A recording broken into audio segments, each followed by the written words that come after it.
Bismillahirrahmanirrahim. Assalamualaikum warahmatullahi wabarakatuh. Sa pananampalatayang Islam ay napakadaling makapasok sa paraiso ang isang babae.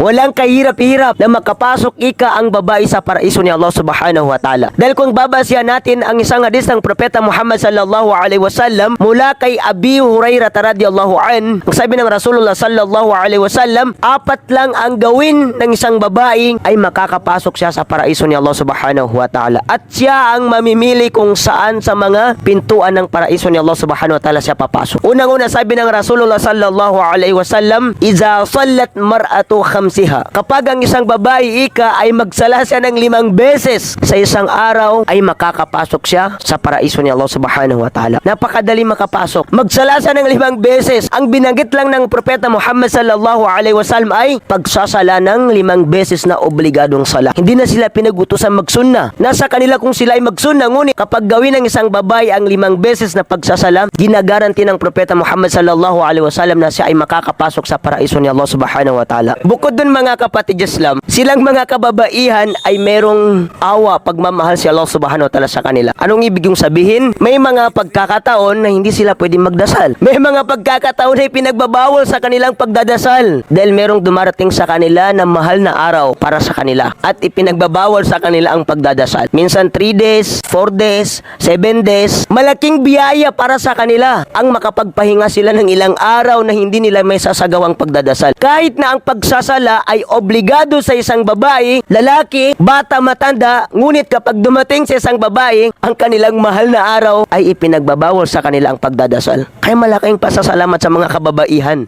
na meron silang pahinga. Yan ang palatandaan sa isang babae na hindi nagdadasal, ibig sabihin meron siyang dalaw. Kaya pag makakita kayo ng isang lalaki na hindi nagdadasal, ibig sabihin may dalaw din yan. No? May dalaw din. Ang problema ngayon, hindi lang mga kababaihan ngayon na hindi nagdadasal dahil may dalaw.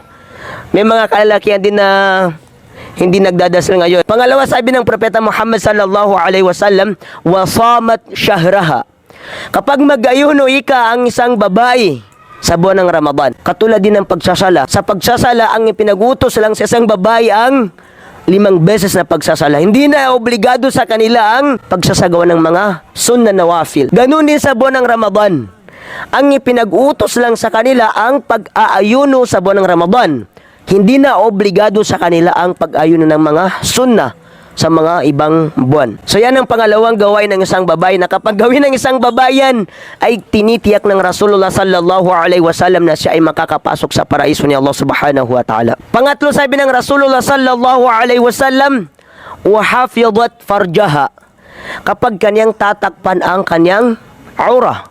Subhanallah. Kapag tinakpan ng isang babae ang kanyang aura at hindi niya ito pinakita sa mga taong hindi karapat-dapat na kanilang makita ang kanyang aura, ay tinitiyak ng Rasulullah sallallahu alaihi wasallam na siya ay makakapasok sa paraiso ni Allah subhanahu wa ta'ala. Alam niyo mga kapatid Islam, lalong-lalo sa mga sisters natin, sa mga kapatid natin, ng mga kababaihan, ang pagtakip ng aura ay isa sa kautusan ng isang babae. Isa sa mabigat na kautusan sa isang babae na huwag niya ilantad ang kanyang aura. Takpan niya ang kanyang aura dahil sa hadis ng Propeta Muhammad sallallahu alaihi wasallam, kapag ang isang babae ay lumabas sa kalupaan at hindi niya tinagpan ng kanyang aura, nakalantad ng kanyang aura, lahat ng kanyang nadadaanan ay nagdudua sa kanya para sa kanyang kapinsalaan.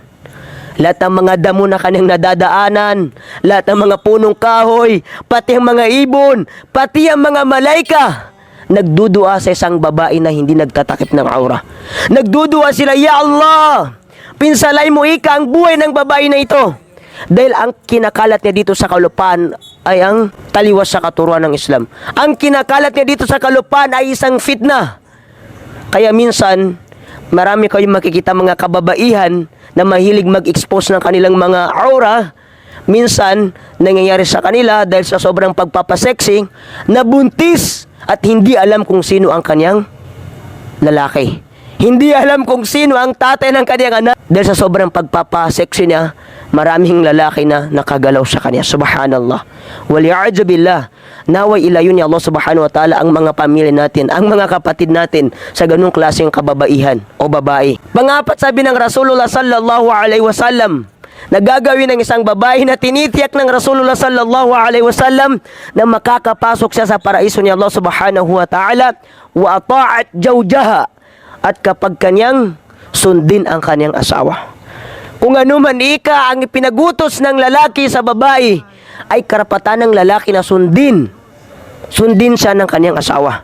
Kapag ang lalaki ay inutusan niya ang kanyang asawa sa mga kabutihan, lalong-lalo na kung ito ay pagsamba kay Allah subhanahu wa ta'ala, karapat dapat sa babae ay sundin niya ang kautusan ng kanyang asawa. Dahil ito ay hak, ito ay karapatan ng lalaki sa kanyang asawa. Na sundin kung ano man ang kanyang ipinagutos, na ito ay hindi labag sa pananampalatayang Islam.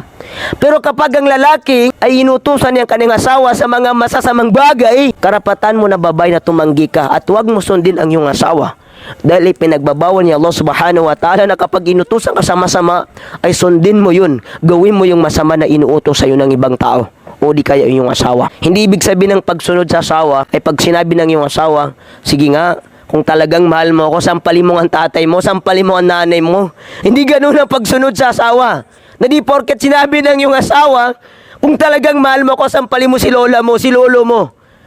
Pero ang tunay na pagsunod sa asawa, kung ano man ang kanyang ipinag-utos, na ito ay kasama sa pagsamba kay Allah subhanahu wa ta'ala, karapatan niya na sundin mo. Kapag sinabi ng iyong asawa na takpan mo ang iyong aura, karapatan ng iyong asawa na sundin mo siya. Kapag sinabi ng iyong asawa, magsala ka ng 5 beses sa isang araw, karapatan ng iyong asawa na sundin mo yun. Kapag sinabi ng iyong asawa na huwag kang lumabas ng bahay kapag wala ako dito, karapatan ng asawa mo na sundin mo yun. Kapag sinabi ng asawa mo na huwag kang magpapasok ng lalaki dito sa bahay na hindi natin mahram kapag wala ako dito, karapatan ng iyong asawa na sundin mo siya sa kanyang mga ipinagutos.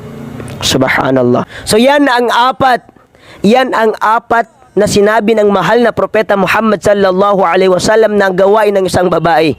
Kapag ginawa ng isang babae ang apat na yun, ay tinitiyak ng Rasulullah sallallahu alaihi wasallam na siya ay makakapasok sa paraiso ni Allah subhanahu wa ta'ala. Kilalaha.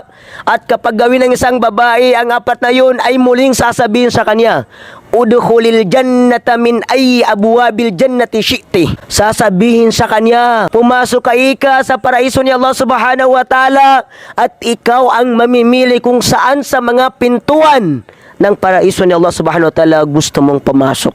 Subhanallah. Maraming pintuan ng paraiso ni Allah subhanahu wa ta'ala. Pero kapag ginawa ng isang babae, magsala siya ng 5 beses, mag-ayuno siya sa buwan ng Ramadan, takpan niya ang kanyang aura, sundin niya ang kanyang asawa, siya ay makakapasok sa paraiso ni Allah subhanahu wa ta'ala, at siya ay mamimili kung saan niya nais pumasok sa mga pintuan ng paraiso ni Allah subhanahu wa ta'ala. Nawa ibilang tayo ni Allah subhanahu wa ta'ala sa mga taong mabibigyan sila ng malaking opportunity na sila ang mamimili kung saan nila gusto pumasok sa mga pintuan ng paraiso ni Allah subhanahu wa ta'ala. Wassalamu alaikum warahmatullahi wabarakatuh.